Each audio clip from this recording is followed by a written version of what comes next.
Voilà, bonjour. Alors, je me présente, je suis le responsable du centre de radio-oncologie ici à Boissères.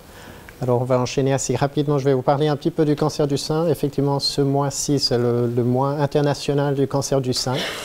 Et il se trouve qu'en radiothérapie, c'est une des tumeurs qu'on traite le plus fréquemment dans un centre de radiothérapie. Je vais essayer de vous parler un petit peu de quelques développements récents, des choses qui nous permettent d'être...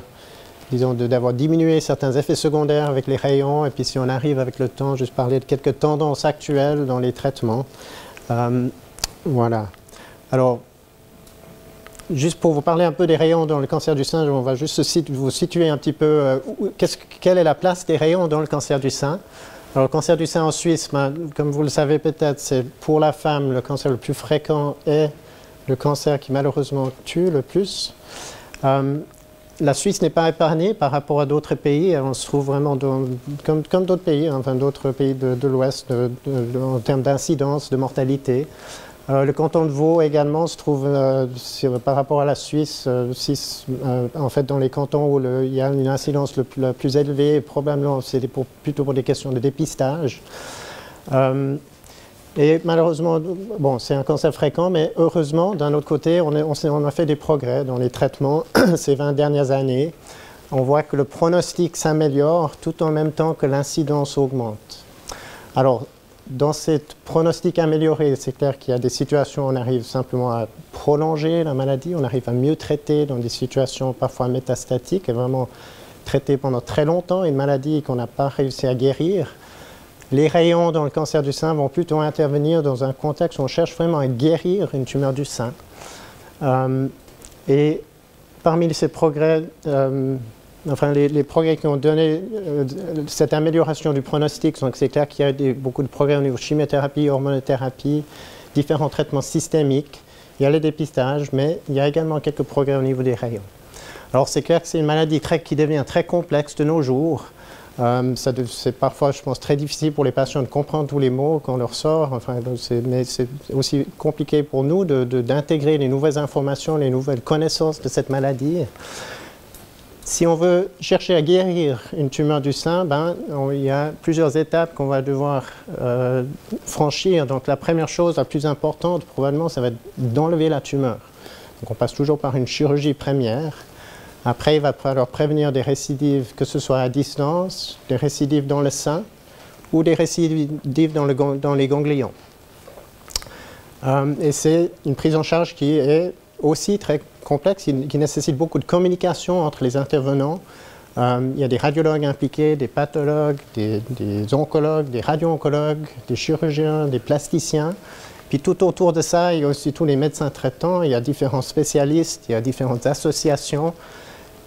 Idéalement, c'est une prise en charge qui va être discutée dans le cadre de ce qu'on appelle maintenant des centres du sein. Et à Lausanne, il se trouve qu'il y a donc à Ouchuve un centre du sein, mais également dans la ville, ce qu'on appelle le réseau lausannois du sein, qui réunit des spécialistes de différentes institutions, de différents médecins installés en privé. Et nous avons notre place dans ce réseau qui va vraiment chercher à discuter dès le départ de la prise en charge, quelle est la stratégie à élaborer pour chaque patiente.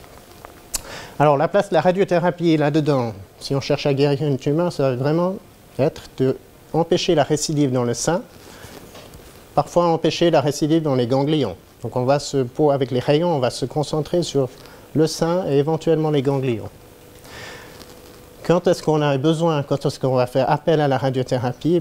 Vous savez peut-être que de plus en plus de nos jours, dans des situations où on arrive à le faire, on fait des chirurgies qui cherchent à conserver le sein, ce qu'on appelle des chirurgies conservatrices. Et apportant cette situation, globalement, on va diminuer le risque de récidive, que ce soit dans le sein ou n'importe où dans le corps, d'environ 50%. Et ça, c'est sur la base de grandes études qu'on a faites. On a revu des dizaines de milliers, une dizaine de milliers de patients. On a regardé différentes études. On sait que ça, c'est le résultat apporté par la radiothérapie. Et on estime que sur ces 4 récidives, pour 4 récidives qu'on va empêcher avec les rayons, on va probablement sauver une vie environ.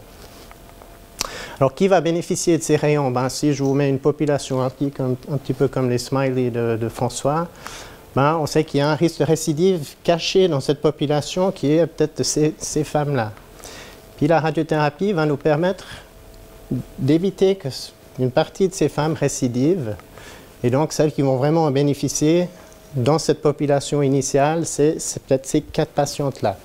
Et puis, peut-être surtout celle-là, qui va peut-être ne pas mourir de sa maladie à cause des rayons, grâce aux rayons, alors que les autres, peut-être qu'on aura pu quand même les sauver grâce à une mastectomie, même quand il y a la récidive dans le sein. Ça veut dire qu'il y a beaucoup de patients qui ne vont pas bénéficier des rayons.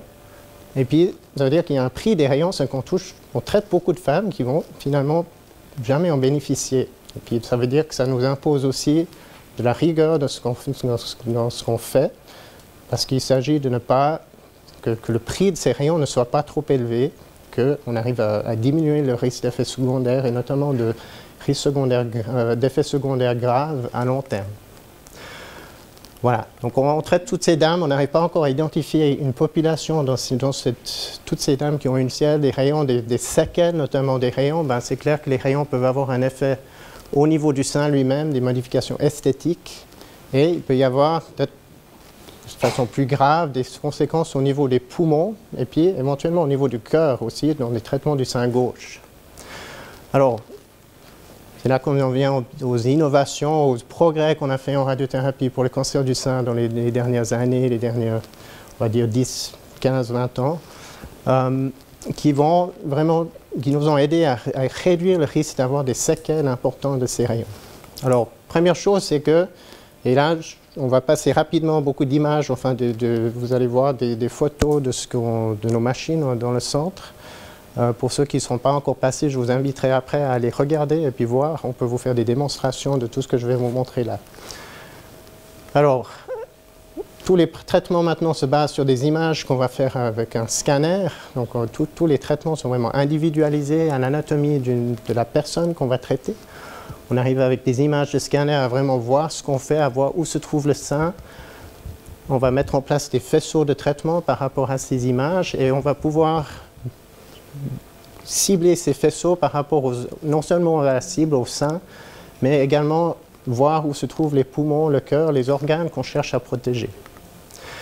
Et ça va après déboucher sur ce qu'on appelle un plan de traitement. On peut essayer de faire plusieurs plans de traitement qu'on voit sur des écrans d'ordinateur. On peut comparer ce qu'on a fait, on peut essayer différentes choses et puis finalement décider qu'on va retenir un plan. Et c'est comme ça que va être traitée la dame tous les jours quand elle viendra pour ses rayons. Alors, qu'est-ce que cette planification sur image nous permet de faire? Vous avez vu ici, il y a 2 plans de traitement pour le même sein, et puis celui qui est à droite vous semble peut-être un petit peu moins joli que celui qui est à gauche. En tout cas, pour moi, oui, parce qu'on aime bien, c'est très homogène à gauche, et puis pas très homogène à droite. Alors, on arrive maintenant avec certaines techniques à améliorer, à rendre plus homogènes les traitements qu'on fait dans radiothérapie. Quel est disons, un problème des seins, c'est que le sein a une forme, selon la personne, qui peut être plus ou moins compliquée en 3 dimensions. Et donc, on peut avoir des zones soit de surdosage, soit de sous-dosage. Et des zones qui reçoivent un peu trop de rayons, il peut y avoir plus de réactions durant le traitement, peut-être un peu plus de risque d'avoir des modifications de la consistance du sein dans les années qui suivent. Et dans les zones qui recevraient peut-être un peu moins de doses, il y a peut-être un risque augmenté de récidive. Donc, ce qu'on aimerait, c'est améliorer, augmenter l'homogénéité. Et puis, si on parle de séquelles, il faut se rappeler qu'on va traiter beaucoup de dames qui ne vont pas bénéficier de ces rayons. Donc, il s'agit de s'assurer que les rayons laissent leur sein le plus joli possible. Alors, le sein, c'est, comme je vous ai dit, une forme très compliquée. On a des moyens très simples d'essayer de moduler les faisceaux qu'on utilise. Mais comme on a une forme complexe, chaque sein est différent, on arrive, si on veut faire mieux, à s'aider avec des dispositifs qui se trouvent dans la tête de la machine, que je vous inviterai à venir voir. On peut essayer d'identifier les zones dans le sein qui risquent de recevoir trop de doses, et puis utiliser ces lames qui se trouvent dans la tête de la machine pour moduler la dose qu'on va donner au sein. Et puis, comme vous voyez, par rapport à des anciens dispositifs qu'on avait, des choses très simples, vous vous imaginez que ce qu'on arrive à faire maintenant avec ces systèmes de lames dans les machines est beaucoup plus sophistiqué. Et ça nous permet de faire des traitements où on arrive vraiment à améliorer l'homogénéité de dose dans le sein, Et je vous montre juste un petit film là qui vous montre comment on arrive maintenant à faire des choses très dynamiques pour s'assurer qu'on donne une dose très homogène dans le sein. Oui, ça vous allez pouvoir voir, les collègues vous feront une démonstration. On a des lames dans la tête de la machine qui vont nous permettre de vraiment bloquer de façon dynamique le faisceau durant l'irradiation, avec toutes les lames qui bougent individuellement et qui vont nous permettre de vraiment rendre homogène la dose qui est donnée dans le sein. Et ça dans un double but de réduire les effets durant le traitement et aussi les effets à long terme. Voilà, et puis ça donne, donc si on fait des reconstructions en 3 dimensions, vous voyez qu'à gauche, on est beaucoup plus, on a une image très homogène, ça c'est juste des représentations un peu impressionnistes de ce qu'on arrive à faire, mais à gauche, c'est ce qu'on arrive à faire typiquement avec ce genre de technique, alors qu'à droite, c'est plutôt ce qu'on arrive à faire avec des anciennes techniques. Alors, dernière amélioration technique récente que je vais vous parler, et puis après, je pense que je vais m'arrêter là, c'est juste qu'on arrive ici à Boisserre à faire, on a une technique qui nous permet de protéger le cœur durant les irradiations du sein gauche. Ça, je vous inviterai aussi à venir voir pratiquement comment ça se passe. Le cœur se trouve malheureusement parfois juste derrière le sein gauche. Quand on cherche à traiter un sein gauche avec des faisceaux tangentiels, on peut être amené à traverser le cœur avec les rayons parce qu'il y a une surprojection du cœur et du sein dans le trajet des faisceaux. Alors, ça reste d'actualité, donc c'est toujours un souci. Même récemment, il y a des publications qui sortent par rapport au risque d'avoir eu une irradiation du sein gauche à long terme. On sait que ça augmente le risque d'avoir, par exemple, des infarctus à 5, 10, 20 ans après les traitements. Et c'est d'autant plus important que certains des nouveaux médicaments maintenant qu'on utilise ont aussi des effets sur le cœur. Alors, on peut essayer simplement de bloquer le cœur au niveau des faisceaux avec des choses simples, mais ça nous impose aussi de bloquer une partie du sein et ça peut augmenter le risque de récidive. Donc on a un système chez nous qu'on utilise qui nous permet de demander aux dames de faire une surveillance visuelle de comment elles sont, de leur respiration, et on leur demande de gonfler les poumons à fond avec l'aide d'un petit boîtier qu'on leur pose sur leur poitrine. Elles vont avoir, il y a une caméra qui détecte les mouvements de ce petit boîtier. Je vous montre, dernier slide, c'est la première patiente qu'on a traitée avec cette technique à Boisserre, où vous aviez un scanner diagnostique avant la chimiothérapie à gauche, où on voyait que le cœur était vraiment plaqué contre le sein. Et à droite, ce qu'on avait pu faire avec les rayons, en lui demandant de gonfler les poumons, vous voyez qu'il y a du poumon qui s'est mis entre le cœur et le sein. Voilà. Alors, je vais m'arrêter là parce qu'on arrive au bout. Si vous avez quelques questions, on peut peut-être prendre quelques-uns maintenant. Oui. Une autre technique. Oui. La chimiothérapie et l'opération après. On disait que ça limitait. Oui, alors parfois on fait des chimiothérapies préopératoires, c'est juste. De façon classique, on fait plutôt l'opération d'abord après la chimio. Maintenant, il y a des situations, peut-être de plus en plus, on commence à introduire des chimiothérapies préopératoires pour des tumeurs d'une certaine taille. Ça peut parfois permettre de conserver le sein alors qu'on a été obligé de faire une mastectomie à cause de la taille de la tumeur initialement. Vous pensez quoi du régime de Dr. Kuzmin? De Dr. Kuzmin contre le cancer? Alors, je suis le Dr. Kuzmin. C'est... Ouais. Je suis désolé, je peux pas répondre. Je suis pas. D'accord. Elle a créé un centre à bébé. D'accord. Je suis désolé, je connais pas assez bien. Peut-être dernière question, oui. Ma question, cette technique, oui. est employée seulement chez vous, il y a les autres hôpitaux. Alors pour le cœur, seulement à Lausanne, seulement ici en région lausannoise, ils font à Genève et Genolier, et puis sinon en Suisse romande, c'est nous seulement. Il n'y a pas. Non. La calcification. Ou, La calcification, elle peut être légère ou... la calcification coronarienne. Oui. Non, du sein. En général, c'est très discret. La fibrose. Oui. Alors la fibrose qu'il peut y avoir, c'est en général très discret. Très bien. Ouais. Ok. Merci. D'accord.